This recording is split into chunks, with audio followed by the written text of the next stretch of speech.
안녕하세요. 진정토크입니다.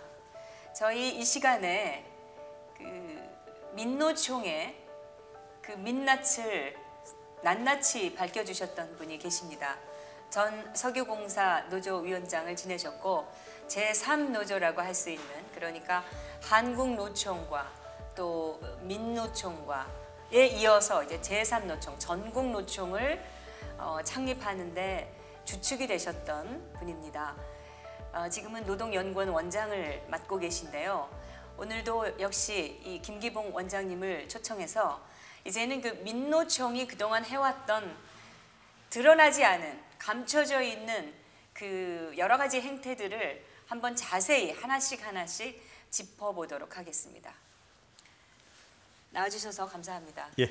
울산에서 매번 올라오시려면 사실 제가 너무 죄송합니다. 무슨 출연료를 많이 드리는 것도 아니고 해서. 이거는 사명감 가지고 해야죠. 예, 지금 뭐 나라 망치는 이러한 나쁜 노조들, 뭐 쓰레기 냄새 푹푹 나는 노조, 무서워서 모든 사람들이 침묵하는데 저라도 나서서 앞장서서 까발려야죠. 너무 귀하신 분이세요. 오늘부터 이제 하나씩 사례별로 얼마나 이게 지금 잘못되어 있는지를 우리가 한번 짚어볼 텐데 어떤 것부터 얘기를 해주시겠어요? 이제 어차피 지금 뭐 대표님이 앞으로 우리나라 이 정말 나쁜 노총에 대해서, 노조에 대해서 좀 뭐 심도 있게 좀 이렇게 이야기해달라고 그러니까 이제 보통 이제 뭐 기사화 안 된 이란 또 이야기, 숨겨진 이야기들, 노조에 정말 숨겨진 아주 나쁜 어떤 관습이라든지 그런 뭐 형태라든지 이들 뭐 행태 같은 걸 한번 좀 얘기를 하고 싶은데, 우리나라만 해도 민주노총에 가장 연맹비를 가장 많이 내고 뭐 1년에 뭐 수억씩 갖다 이제 바치니까요, 노총에다. 그리고 대한민국 최고의 단위 노동조합인 현대차 노조부터 제가 이제 좀 한번 그 실체를 한번 좀 까발리겠습니다. 민노총의 핵심 세력이 사실 금속노조잖아요. 그랬죠. 금속노조의 핵심 세력이 현대자동차죠. 현대자동차잖아요. 근데 이제 참고로 말씀드리면 지금 민노총의 핵심 노조단위 에서 또 이 중요한 게 언노련이거든요. 언론노조. 그렇죠. 그러니까 이 언론노조가 민노총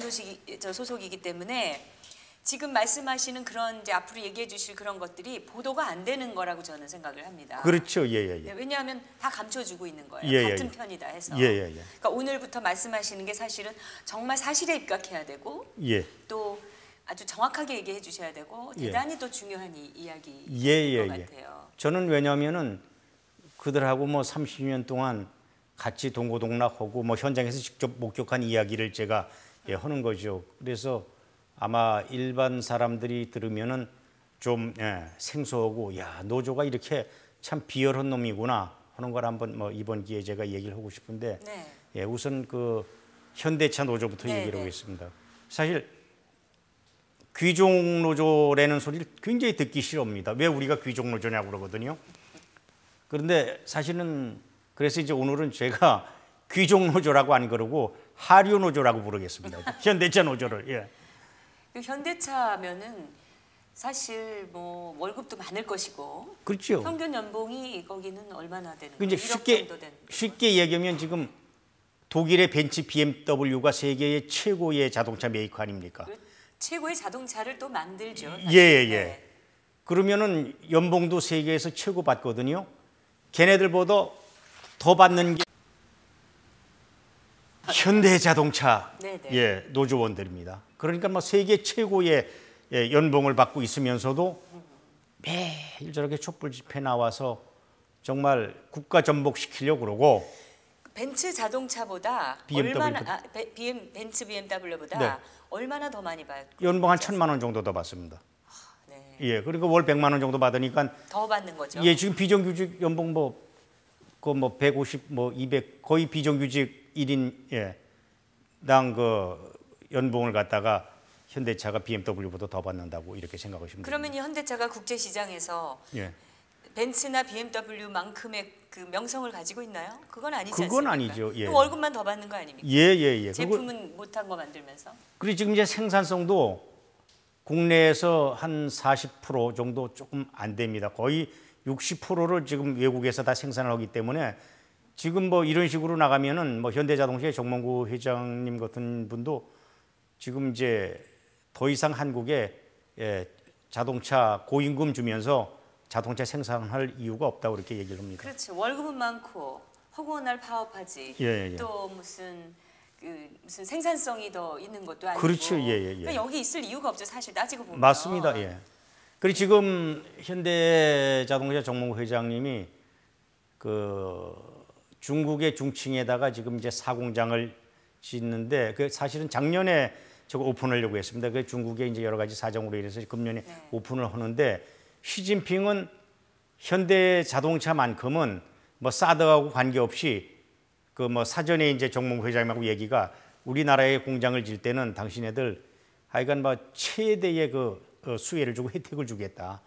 그렇기 때문에 지금 뭐 현대자동차 같은 경우는 거의 다 중국으로 옮겨간다고 봐야 되죠. 그럼 현대차 노조가 지금 하고 있는 그런 행태들, 네, 그거는 뭐 자기 밥그릇 자기가 걷어차는 꼬라지 아닙니까? 그렇죠, 이제 갈 때까지 다 왔고 제가 이제 실례를 하나 드리면은 사실 그렇지 않습니까? 뭐 기업주들은 회사 살리려고 가족과 떨어져서 밤잠도 설치고 저러고 일자리 만들러 다니는데 얘네들은 일요일이면 가족들하고 망중한 즐기고 고급 승용차에 사실 현대차 애들 외제 차 타고 다니는 애들 많이 있습니다. 자기네들. 그래요? 심지어는요. 아니 자기 차를 타야지 자기들은 외제차 탑니까? 그렇게 예전에 왜 그 코카콜라 회사에서 인가요? 그 펩시콜라 마시다가 잘린 사람도 있어요. 근데 현대차야 당연한 건데. 노조의 그 권력의 그 힘이 워낙 세다 보니까 사측에서 끌려가는데 그러니까 저는 그렇게 생각합니다. 고생은 정몽구 회장님 오너가 고생하는 거고 전문 경영인들도요 노조 측에 끌려갑니다. 어느 정도 돈 더 달라고 그러면 이건 안 된다. 여기서 막아야 되는데 그 파업하고 투쟁하는 게 겁이 나가지고 또 그렇게 끌려가는 그 전문 경영인들도 문제가 많다고 봅니다. 근데 이제 사실 지금 현대 자동차가 1987년도 태동한 이후에요.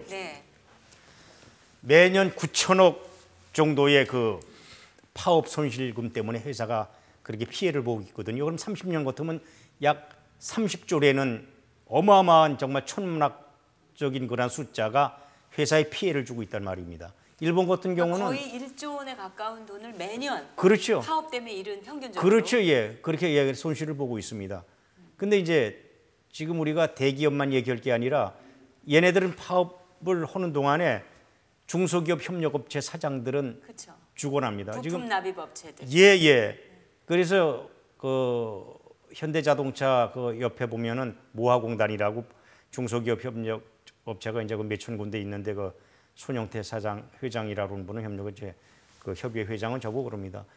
현대자동차 파업만 벌어지면은요, 막 노조원들 죽이고 딱 벌어지는 순간 막 그 죽고 싶은 생각밖에 없답니다. 그 정도로 그러면서 또 얘네들은 놀고 나도 파업 끝나고 나도 뭐 수당이 또 나가지만 거기서 이제 협력업체에 근무하는 친구들은요 돈 한 푼도 못 받습니다.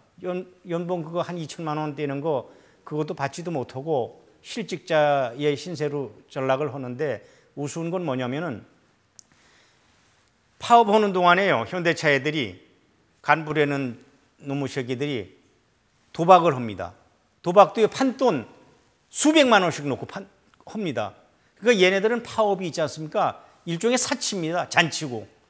회사야 망하든 막 나만 살겠다는 것. 아니, 회사가 없는데 노조가 어떻게 존재합니까? 그래가지고 판돈을 막 수백만 원씩 놓고 이 도박을 합니다. 그러다가 이제 뭐 저 노조원들은 나가서 파업하는 동안에 그렇죠, 간부들은 아니고 도박을 하고 있고. 그것도 판돈도요. 노름 사실 그거는 불법 도박이기 때문에 그 잡혀야 되는 거 아닙니까? 아니요, 잡혀가죠. 그래가지고 그게 이제 뭐 소문이라는 게 안 날 수가 없지 않습니까? 그러고 막 거기는 이제 동부경찰서 소속인데 그래가지고 이제 그런 게 이제 사실은 크게 파업 기간 동안에 회사는 지금 망해가고 계속 하루에 수백억씩 적자를 보고 있는데 일마들은 앉아가지고선 도박을 하고 있으니까 이건 회사 망하려는 거 아닙니까? 나라 망하고 경제 망하는 거 아닙니까?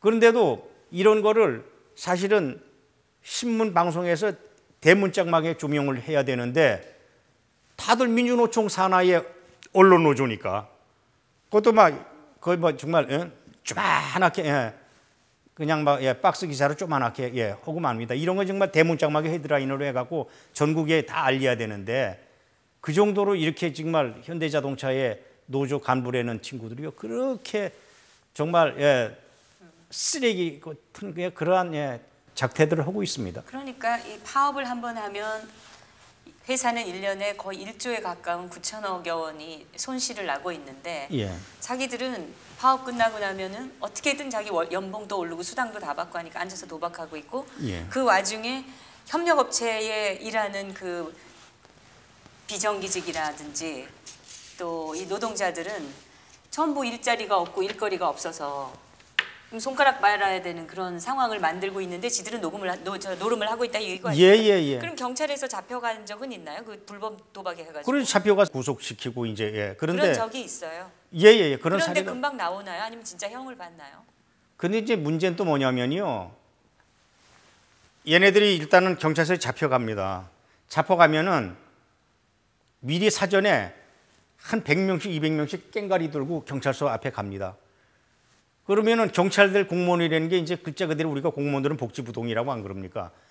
그러면 또 여기 경찰서 앞에 시끄럽게 오면은 댐박 기자들 와갖고요. 그 막 그냥 조합원들 몰려와갖고 경찰에 시끄럽게 온다고 또 그러면 경찰이 또 이 파업 때문에 불법으로 뭐 구속했다. 그렇죠. 공권력 공권력 행사했다 이러면서 이제 또 데모하는군요. 네네. 그런 식으로 기사 나갈까봐 그냥 막 검찰에다가 그냥 바로 이제 아니 그리고 가서 그 깽가리 치고 그 주장하는 자들은 사실 그렇게 주장할 거 아닙니까? 이거 뭐 불법 탄압이다 뭐 이러면서. 그렇죠. 그런 식으로 지들은 또 합리화시키려고 그러죠. 도박을 해서 좀 잡아. 그렇죠. 뻔연히 그래 수백만 원씩 그렇게 그 한 판에 그렇게 벌리고 하면서도. 근데 검찰들도 마찬가지입니다. 그래갖고 이제 경찰서에서 이제 검찰로 넘기면 울산 지방검찰청에 보면은 현 김수남 총장, 정홍훈, 지금 뭐 홍준표 대통령 후보, 또 홍만표 씨, 그리고 하여간 대한민국의 유명한 사람들은 다 울산이 진급했습니다. 그런데 왜 그러니까 노무현 정권, 김대중 정권을 거치면서 울산에 이 사람들을 포진시켜 놓고 노조 탄압을 안 시킵니다. 그러면 진급해가고 그러니까 노무현 정권의 김대중 정권 때 민주노총 애들을 다 버려놓은 겁니다. 그리고 검찰들도 마찬가지예요. 얘네들이 가서 막 깽가리 치고 여기서 소란 피우면은 막 골치 아프니까 또 중앙까지 올라오면 자기 진급 못할까봐 그 유야무야 해주는군요. 집행유예 아니면은 벌금형으로 다 때려버립니다. 파출소에 가가지고 유리창 한 장 깨도 1년씩 10월씩 이렇게 형을 때리면서 도박하고 와가지고 검찰청 앞에 와가지고 기물 때려 부시고 그러니까 저들이 법을 우습게 할 수밖에 없습니다. 그러니까 이제 좌파 정권이 만들어낸 부산물이 바로 민주노총이거든요. 그리고 또 혹시라도 소송이라도 만약 그럴지도 않았지만 하게 되면 또 민변이 나서가지고 또 뭐 무료 변론을 한다 어쩐다 그러면서 무슨 근데 또 정부를 공격하고 그러고 아니 근데요. 그건 이제 아셔야 됩니다. 왜냐면은 이제 흔히 말하면 이제 노무현 전 대통령이나 지금 이제 문재인 후보나 인권 변호사라고 그러거든요. 절대 인권 변호사들이요 무료 변론 안 해줍니다. 그 사람들이요 돈 많이 받습니다. 현대자동차 애들은요. 노조가 돈이 많죠. 지금 민주노총 먹여 살리는 게 현대자동차 조합비 그거 이제 가지고. 그 얼마나 낼까요, 1년에? 1년에 쟤네들이 내는 게 한 10억 가까이 아마 올려 보낼 겁니다. 그럼 자기네들 노조 돈 다 쓰면서 또 민노총에 10억을 준다는 거니까. 그렇죠. 그 일부 주는 건데 그 남은 돈이 뭐 1년에 몇십억씩 자기들이 1년에 한 50억씩 아마 이렇게 거칠 겁니다. 조합비가. 그리고 또 거기서 또 월급 받지 않겠습니까? 그 이제 걔네들은 이제 전임자들은요. 현장에 나가서 일 안 하고 사무실에서 앉아가지고 그러니까 억대 연봉 받으면서 회사에서 또 노조에서는 또 활동비 또 받으면서 귀족 맞네요. 그러니까 이제 얼마 전에 또 현대자동차 그런 것도 또 신문이 안 났습니까? 사이버 도박한다고 회사에 들어오면은 일할 생각을 안 하고 막 컴퓨터 가지고 맨날 사이버 도박해가지고 그것도 뭐 억대씩 그래가지고 또 구속된 사례도 있습니다. 현대노조에서요? 현대차 노조에서 그렇습니다. 사실은 중국 그 공장 가면은요 휴대폰이라는 게 없거든요. 현장에요. 근데 우리 그 중국 사람들이 깜짝 놀랍니다. 현대차 생산 라인 가면은요 생산 그 컨베이터 돌아가는데 예 앉아가고 휴대폰 하고 있습니다. 중국에서는 상상도 못 하거든요. 이게 이제 그러니까 우리가 지금 중국보다 생산성이 떨어집니다. 떨어지죠. 일본하고는 뭐 말할 것도 없고 중국보다도 우리가 지금 그 현장 생산성이 떨어진다고 제가 들었거든요. 예. 그런 사례도 또 있고요. 그 사실은 현대차 그 회사가 망하지 않는 게 신통하네요. 근데 그게 이제 그러니까 외국에서 잘 되고 있기 때문에 지금 국내에서 그렇게 그야말로 깽판을 치는데 아니 이제 네. 지금 이제 대표님은 이제 그거는 이제 일부만 생각하시는 건데요. 네. 왜냐하면 지금 현대자동차 같은 데도 벌써 생산량이 한 30%는 해외로 나가 있거든요. 그러니까요. 그러면 그만큼 직원 모집을 안 하는 거 아닙니까? 네네. 그러니까 스스로가 자기네들이 발등 찍었기 때문에 그만큼 실업자들이 30%가 줄어들어요. 그러니까 그 사람들은 자기네들만 회사에서 해고되지 않고 있으면은 괜찮다 이런 지금 주장이에요. 그러니까요. 그러니까 노동자의 권리 이런 것은 무슨 노동자를 위해서 뭐 서로 공유한다 이런 것 아무 개념이 없는 아니, 거죠. 저기 뭐야 그걸 한번 보셨지 않습니까? 얘네들이 얼마나 개망난이고 이기주의적이고 자기밖에 모르고 막 회사에 망해도 나만 살겠다는 그러한 정말 쓰레기 그 같은 그러한 생각만 갖고 있는지 뭐 대표님 말 맞다는 뇌가 없다고 했듯이 경영권까지 침해하려고 한 겁니까? 내가 이제 그만두고 나면은 우리 자식들 입사하는 걸로 그렇게 단협에다가 대물림 하려고. 예, 대물림 하려고. 예. 이게 현대차의 노조입니다.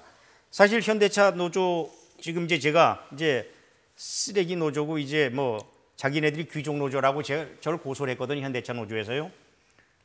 귀족 노조라고 그들을 얘기했더니 그들이 고소를 아니요. 제가 쓰레기 노조라고 그랬다고. 예. 그래서 이제 그 얘기도 조선일보도 사실은 쓰레기 노조라고 보도를 했습니다.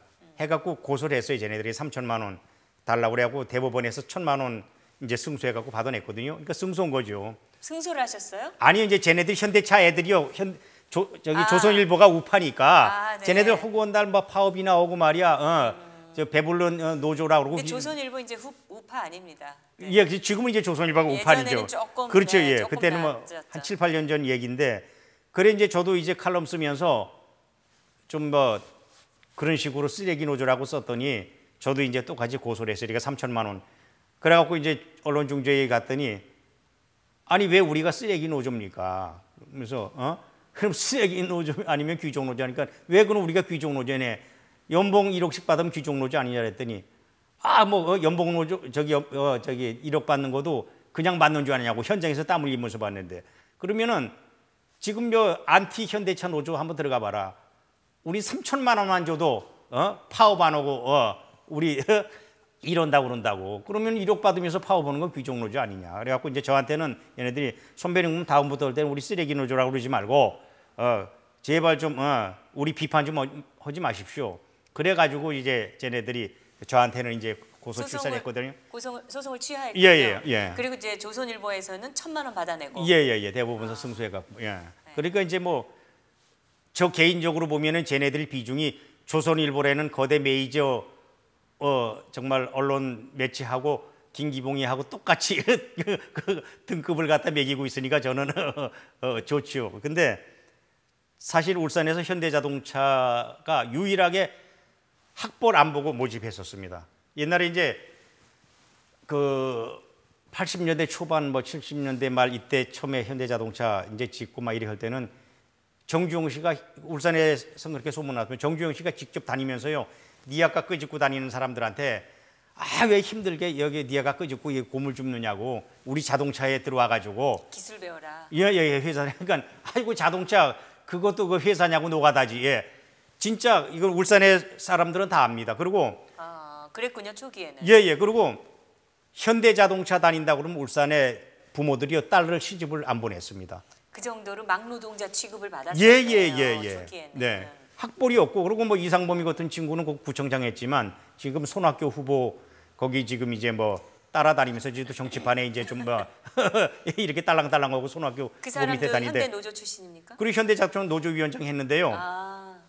그 친구가 이제 중학교 2학년인가밖에 안 나왔거든요. 그런데 구청장까지 했군요. 예, 구청장까지 했죠. 현대 노조 위원장을 했다라는 그 배경으로. 예. 근데 노조네요. 그러니까 참 우리가 뭐 학벌 따지고 학력 따지고 이래서는 안 되지만 그래도 그 자기가 배우지도 못했으면서 그 좋은 직장 가가지고 구청장까지 했으면은 회사하고 공존을 해야죠. 한번 파업을 굉장히 심하게 해갖고 지금 이제 퇴직했는데 이제 이 양반이 그 정보과에 그 형사 한 분이 이제 그 이상범이 이제 경찰청에서 이제 잡으라고 그래 놓으니까 위원장 잡으라 그러니까 이제 그 경찰들하고 그 정보과 형사들하고 이제 갔었습니다. 갔으면 이제 자기네 들어갈 때는 노조 그래도 4, 5만 명의 위원장이니까 그래도 위험이 있을 줄 알고 잡으러 딱 가니까 그러면 나 잡아라 그러면서 딱 이렇게 손 내놓을 줄 알았는데 도망을 가더랍니다. 내가 한번 쫓아갔더니 그 뭐 4.5톤인가 5톤짜리 그 저기 뭐야 추록 그거 만드는데 그 밑에 숨어 있더랍니다. 그걸 딱 보는 순간에 저한테 그 얘기를 하대요. 그 형사 김형사하고 참 그거 보고 막 우리 그 형사들하고 기절초풍을 했다고 저런 게 왜 몇만 명 노조위원장을 했느냐 그러면서 그러면서 그거는 또 아무것도 아닙니다. 그 해마다 노조 창립 기념일 때 되면은 사측하고 이제 전직 노조위원장 사장단들하고 이제 단상에 이제 인사를 하거든요. 그러면 이제 무슨 기념식을 하나 보죠? 예, 해마다 노조 창립일에 기념식을 합니까? 사장이 전부 다 참여해가지고? 아니 이제 노조 이제 창립 기념식 하고 또 노조 이제 해마다 이제 집행부 바뀔 때마다 네. 이제 인수인계식. 그렇죠. 행사 오게 되면 이제 사측에도 사장들 부르지 않습니까? 대단하네요, 우리 새가. 예, 또 이제 뭐 예, 자기들끼리 하는 행사에 어디 사장이 가가지고 뭐, 그거를 자기들끼리 인수인계 하면 되지. 근데 네. 이제 그때 이제 전성원 사장 계실 때입니다. 그때 이제 그 자동차 이제 노조위원장을 쭉 그때 전성원 사장이 50대 후반인가 60대 이 정도 됐거든요. 네. 그리고 이제 현대차 노조위원장들은 그 이제 다들 20대, 30대 이제 많아야 40대 이래 됐는데 네. 사장이 이제 단상에 딱 올라오니까 이제 앞에는 뭐 한 3, 4만 명이 이제 조합원들 이제 네. 예, 밑에 잔디밭에 앉아 있고 이제 연단에는 이제 전직 이제 위원장들 쭉 이렇게 앉아 있고 사장이 아버지 같은 사장이 딱 이렇게 올라오는데 저도 그때 이제 그 초청 받아 갖고 이제 좀 갔었거든요. 그리고 이제 우리가 이제 그런 걸 떠나서라도 우리나라는 그래도 경로효친 사상이 되는 게 참 그 몸에 배인 그런 나라인데 나이 많은 아버지 뻘 되는 사장이 단상으로 이렇게 올라오면은 예의락도 일어나서 묵예락도 해야 되는 게 그게 그냥 기본 예의 아닙니까? 그 30대 40대밖에 안 되고 아버지 뻘 되는 그 사장님이 거기 딱 올라오는데 다 이러고 있습니다. 얼마나 참 무식하고 있지 않습니까? 진짜 배우지 못하고 있지요.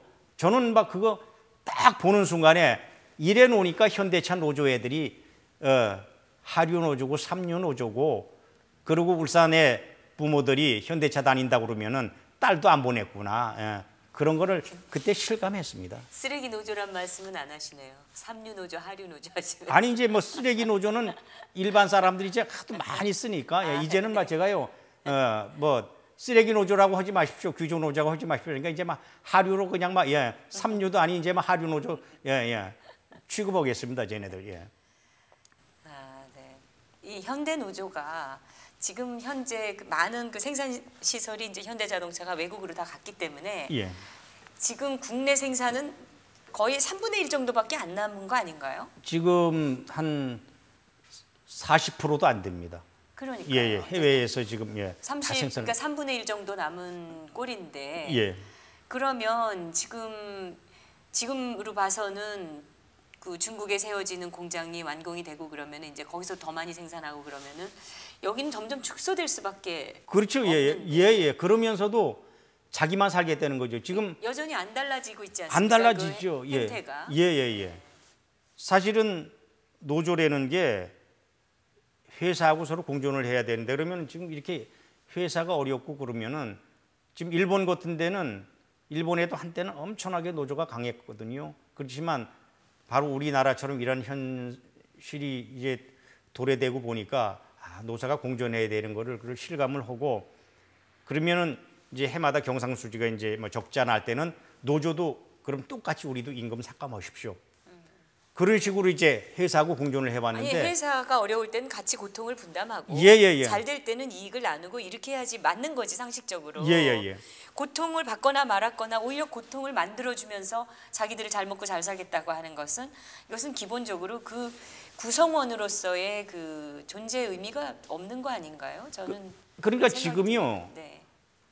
아마 제가 볼 때는 자격이 없는 거죠. 그 이런 식으로 계속 해오니까 그 현대자동차가 해외로 자꾸 발길을 돌리고 하는 겁니다.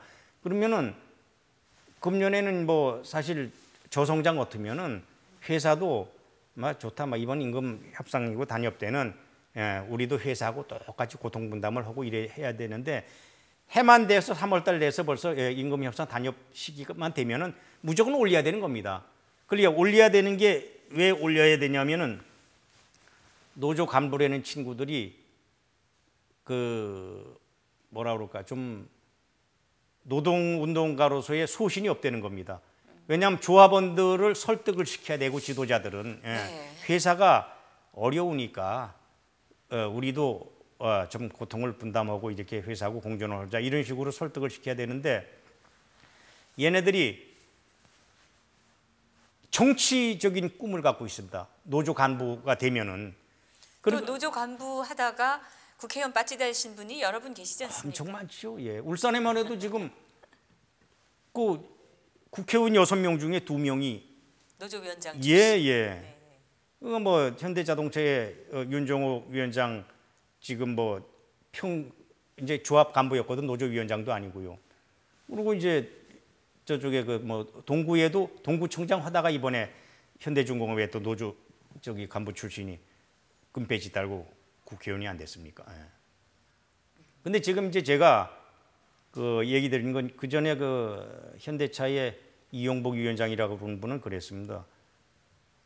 국회에 정치 진출하라고 해도요 그런 거 안 했습니다. 왜냐하면은 노조위원장으로 선출해 줬을 때는 노동자의 권익을 대변하고 서로가 정말 같이 마음을 한데 모아서 함께 이렇게 좀 회사하고 공존하고 좀 우리들 그 이야기도 귀담아 들어 달라는 게 그게 조합원들의 그런 생각이지. 내가 정치를 하게 되면은 중앙에 가 있다가 일주일에 한 번이나 2번 울산 내려와 가지고 현장의 목소리를 어떻게 듣느냐. 이러한 노조 위원장 출신도 있었습니다. 그러니까 그 친구 그 이제 선배죠. 그 선배가 있었을 때는 회사가 복리후생을 엄청나게 잘해줬습니다. 그 선배가 있을 때는 유독 현대자동차 파업이 없었습니다.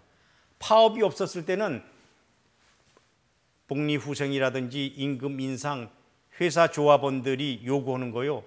회사에서 다 들어줬습니다. 아니 우리가 파업 때문에 평균적으로 1년에 한 9천억 정도가 손실이 난다 그러면 파업이 없으면 9천억을 버는 거 아닙니까? 그렇죠. 그럼 그 돈이 결국은 서로 얘기만 잘 되면 복지로도 가고 수당으로도 더 갈 수 있고 하는 건데 그 참 답답하네요. 아니 그러니까 이제 노조 간부들이요.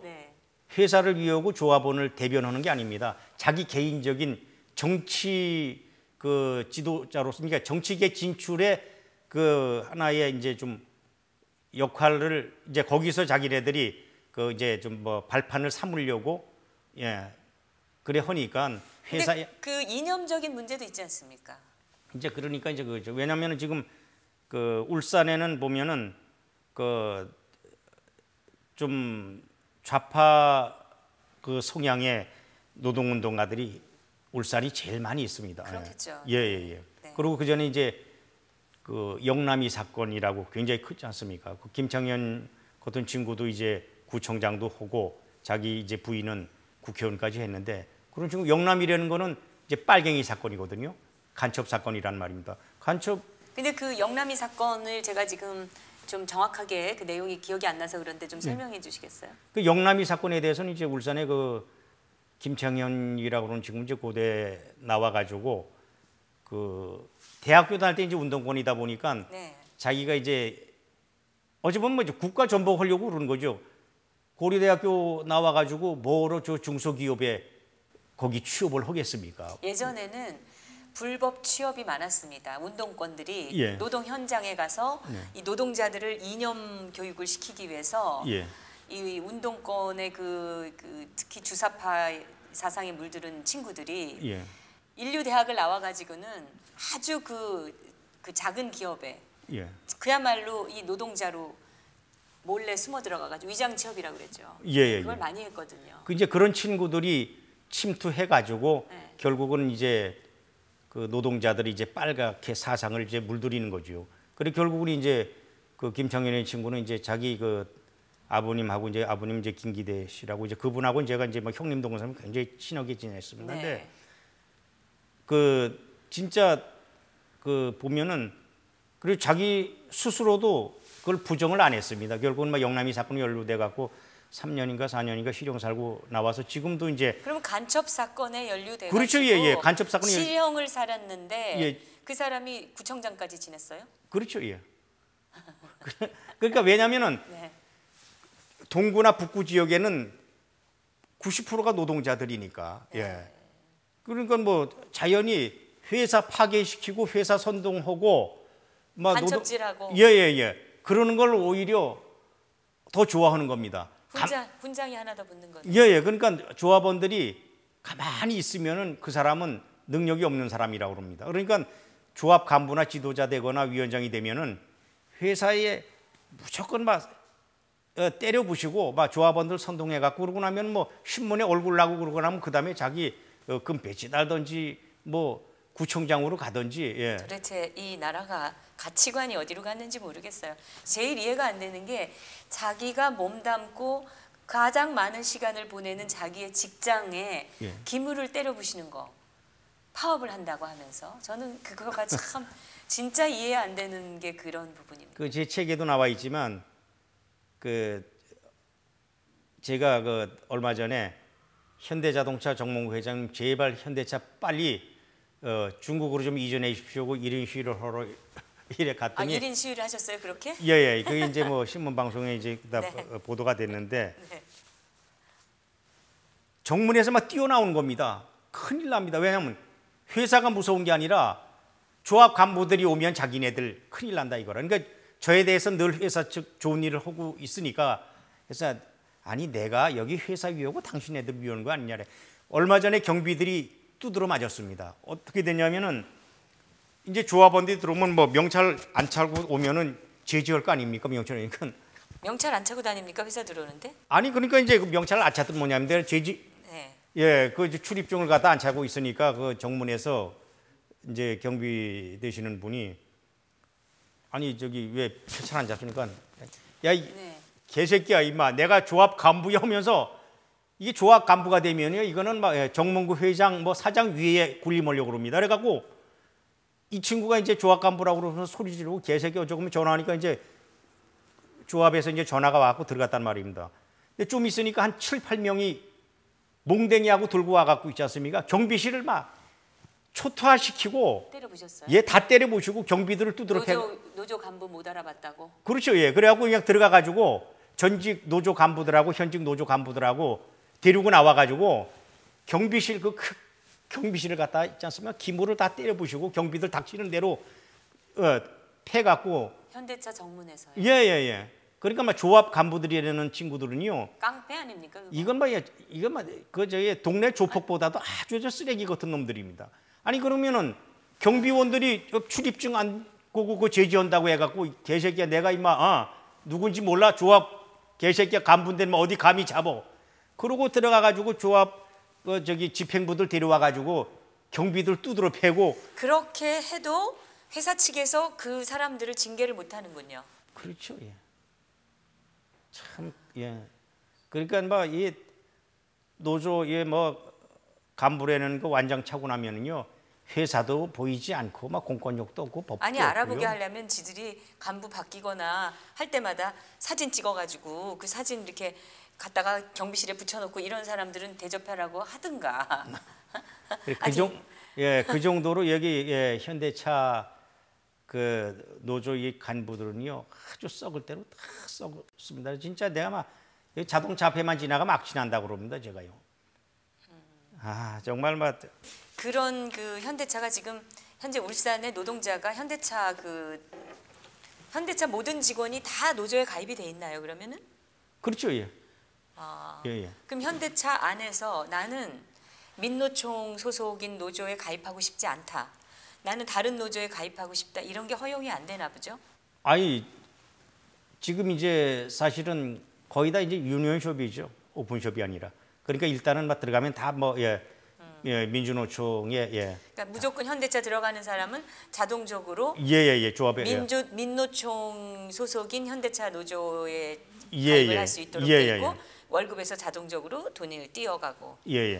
제가 이제 현대자동차에 자유가 없군요. 노동자들이 노동조합을 선택할 자유가 없네요. 없죠. 오픈샵이 돼야 되는데 유니언샵이 되니까 자동적으로 그냥 막 들어가면 민주노총으로 조합원으로 가입을 해야 되고 가입하게 되면 당연히 민주노총이고. 민주라는 말을 빼야 되는 거 아닙니까? 그렇게 되면 빼야 되죠. 민주를 거기다 왜 갖다 붙입니까? 이게 지금 강제를 하면서. 현대자동차 제가 이 비리 모음 하나 지금 사례를 얘기하겠습니다. 취업 비리에 대해서 한번 제가 얘기를 할게요.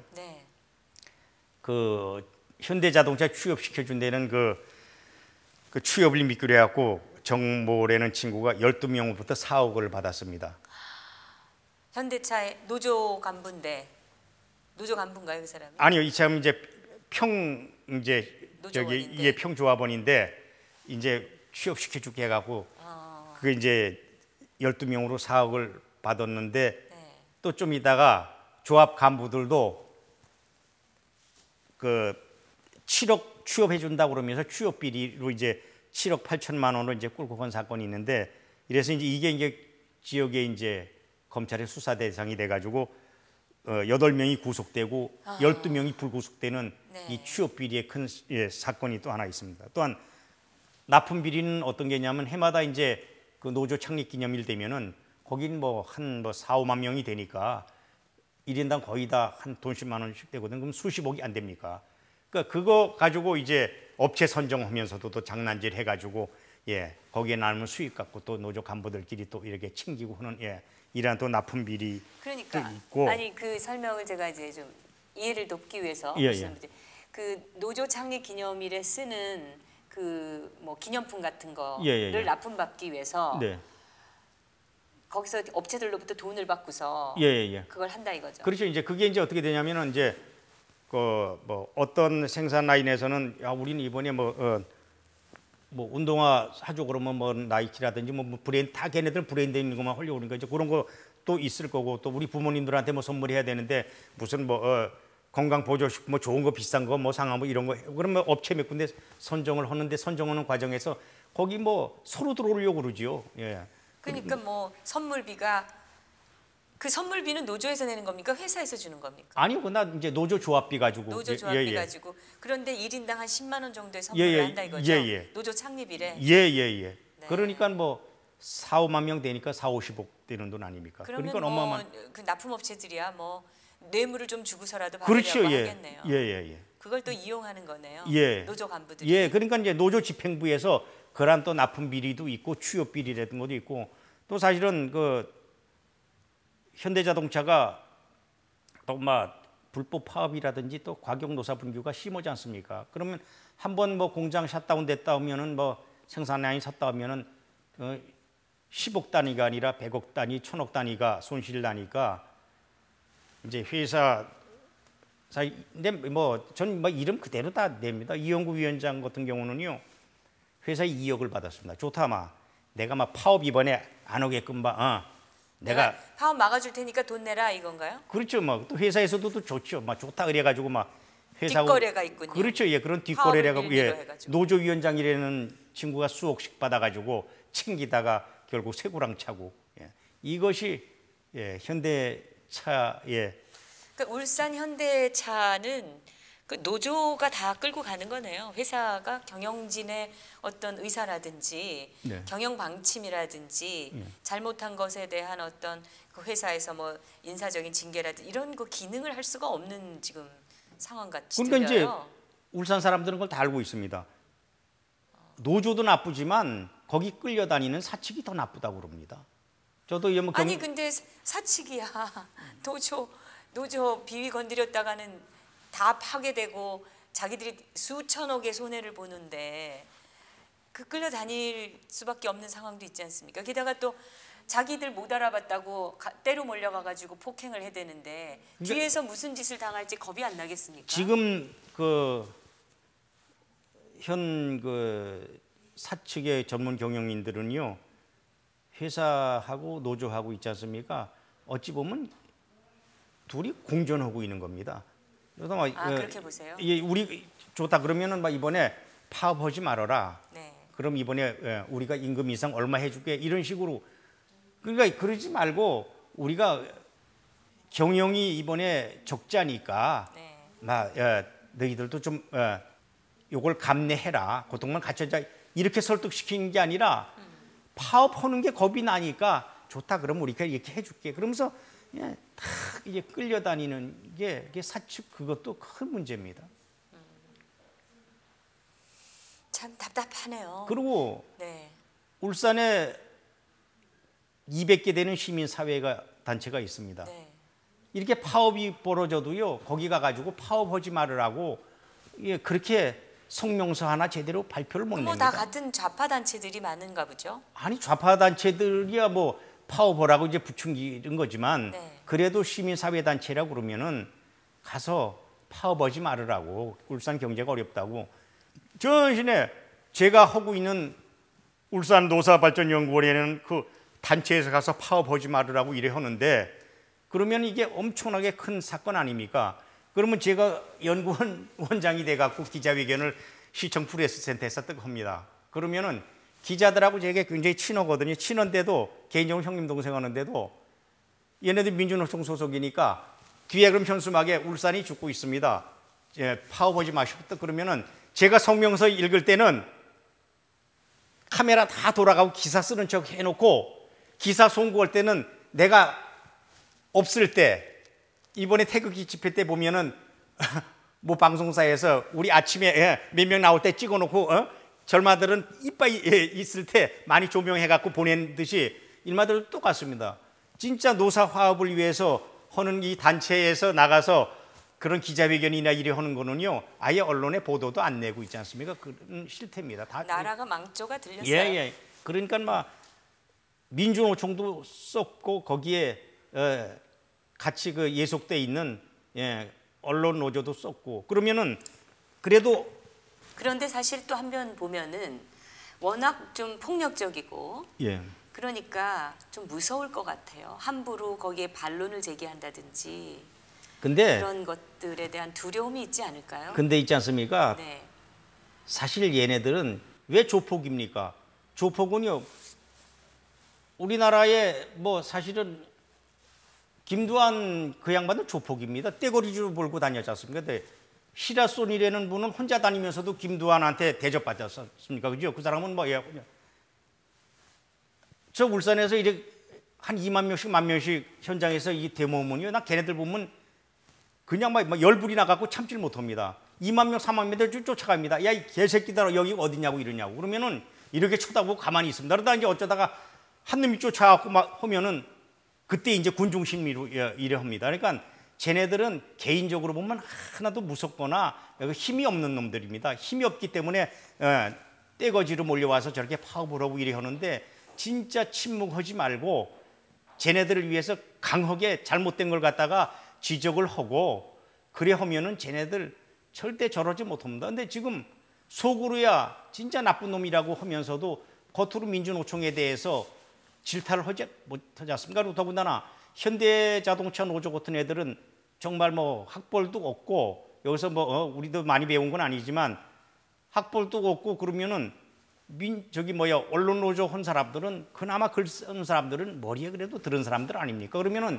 이건 잘못된 건 잘못됐다고 자기네들이 그걸 갖다 지도를 해야 되는데 이거는 그게 아니라 맞다 하면서 더 싸우라 하면서 언론에다 이런 식으로 보도를 하고 지금 울산이 경제가 많이 안 좋다면서요? 울산이 이제 지금 인구가 점점 줄어들고 있습니다. 부자 도시에서 이제 빈곤 도시로 지금 전락해가고 있습니다.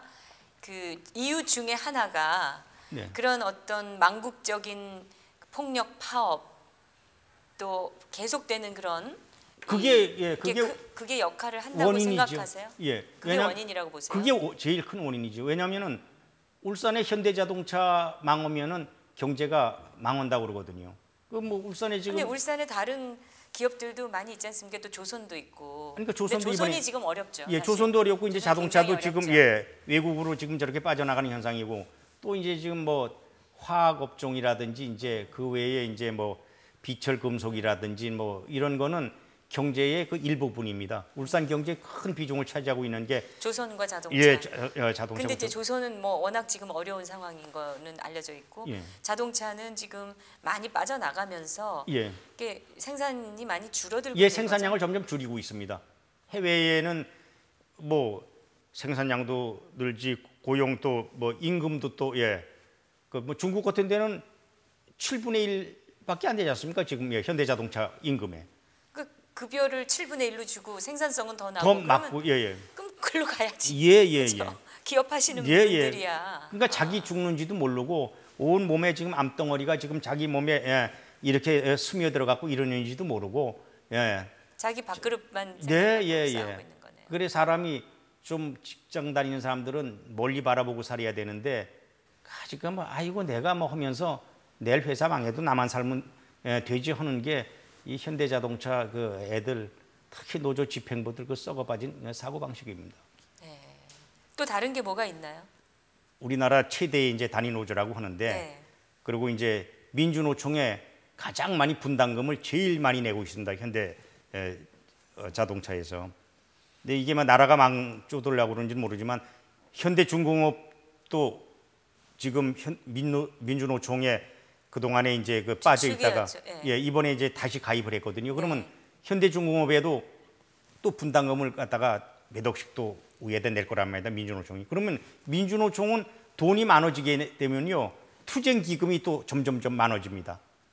그러니까 이번에 촛불 집회가 이렇게 끝까지 지속될 수 있었던 것도 그 민주노총의 그 울산의 그 현대자동차하고 중공업의 그 조합비가 다 글리 올라가서 결국은 저렇게 촛불 집회가 장기적으로 저리하고 나라가 정말 이렇게 탄핵 사태까지 오게 된 계기도 현대자동차가 그 원흉이라고 봐야죠. 왜냐하면 조합비를 가장 많이 분담금을 갖다 바치니까요. 그러면서도 이 민노총의 모 인사가 불법 모금 그 촛불 시위 주체와 관련해서 불법 모금을 해서 고발됐기도 했습니다. 네, 고발된 사례가 있습니다.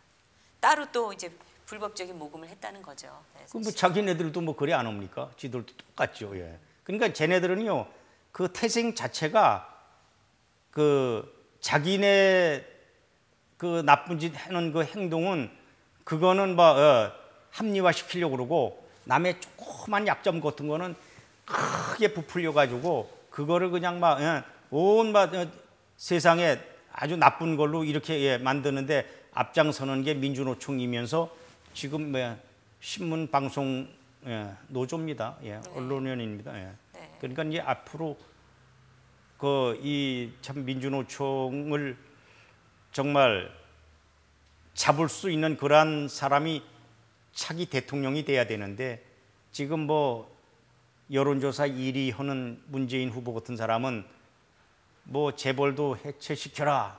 이건 이제 민주노총의 자기네들 목표가 재벌 해체시키는데 재벌 해체시키면은 뭐 대졸사분들 어디로 갑니까? 부모들 아니 재벌 해체시키면 저런 대규모 생산 시설도 사실은 있을 수가 없는 겁니다. 그럼요. 그럼 자기들 일자리도 없는 건데. 그거 눈앞에 아니 당장 눈앞을 생각해도 이해가 안 되는 그런 아니 그러니까 지금요. 있어서요. 문재인 후보가 그렇지 않습니까? 세계에서 유일하게 우리나라가 분단 국가인데 1년도 군대 생활 많다. 이게 말이 되는 소리입니까? 하여튼 뭐 우리가 지금 노조 얘기하는 거니까 정치 후보에 대한 얘기는 우리가 이제 나중에 또 기회를 얘기로 하고요. 아니 그러니까 왜냐면요 민주노총을 왜 그런 정치하는 사람들이 와가지고 자꾸 그렇게 이간질 시키고 부추기냐 말입니다. 그러니까 민주노총이요 더 저렇게 의기양양하고 저렇게 개망나니처럼 저렇게 날뛰는 겁니다. 지금 이 민주노총을 그 만행을 더 이상 볼 수가 없다 해서 지금 전국 노총을 만드셨잖아요. 그럼 이제 전국 노총의 목표와 또 이 발전 방향에 대한 어떤 생각이 있으실 거 아닙니까? 직접적으로 지금은 안 계시고 노동연구원장을 맡고 계시지만 네.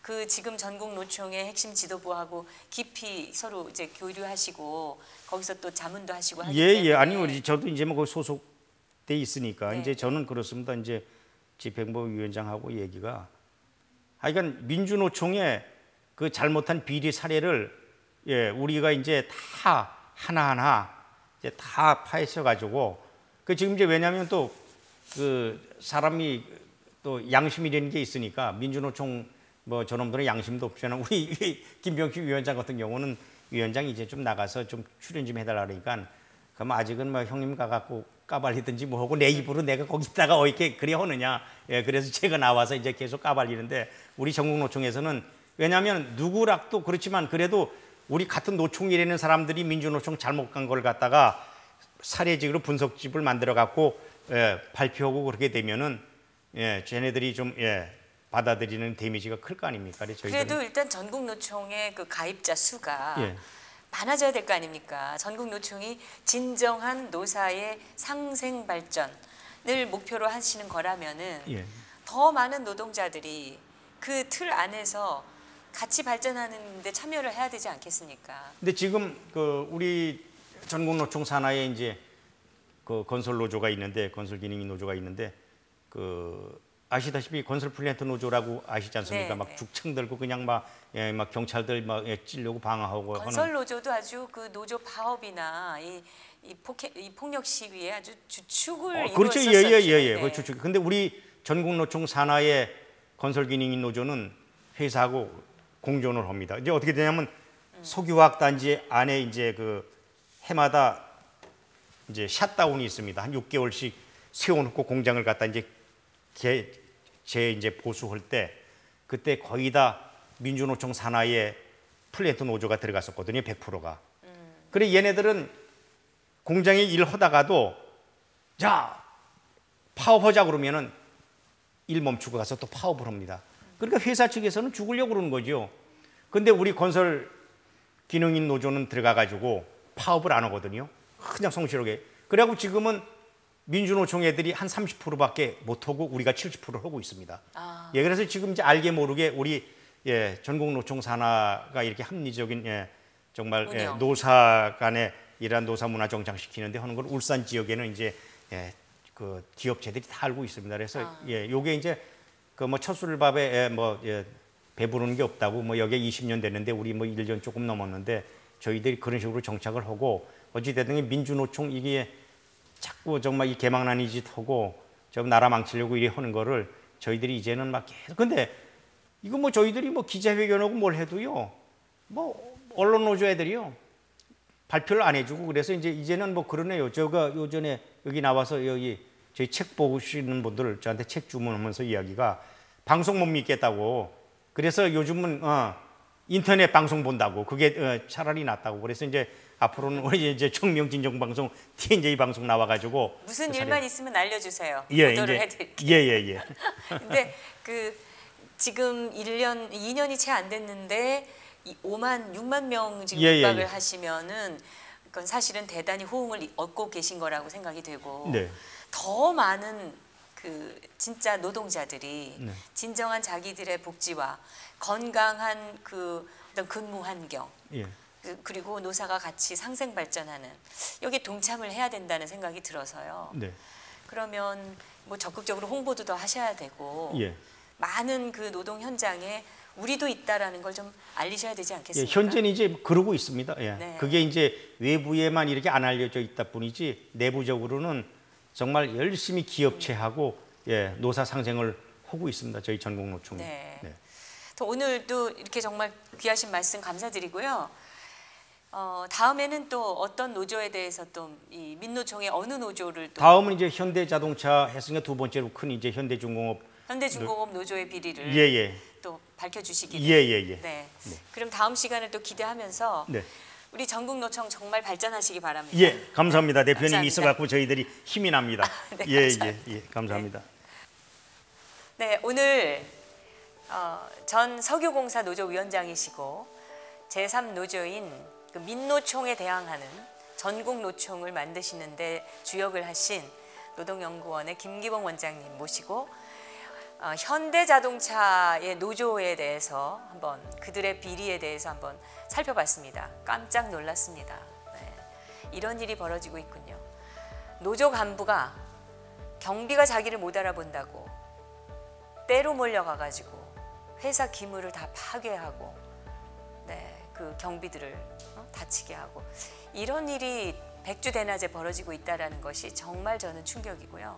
아마 들으신 여러분들께서도 충격을 받으셨으리라 생각합니다. 근데 이 정도는 또 일도 아니라고 합니다. 앞으로 계속될 우리 그 민노총의 민낯을 여러분께서 기대해 주시고 또 많이 시청해 주시기를 부탁드립니다. 다음 시간 다시 뵙겠습니다. 감사합니다.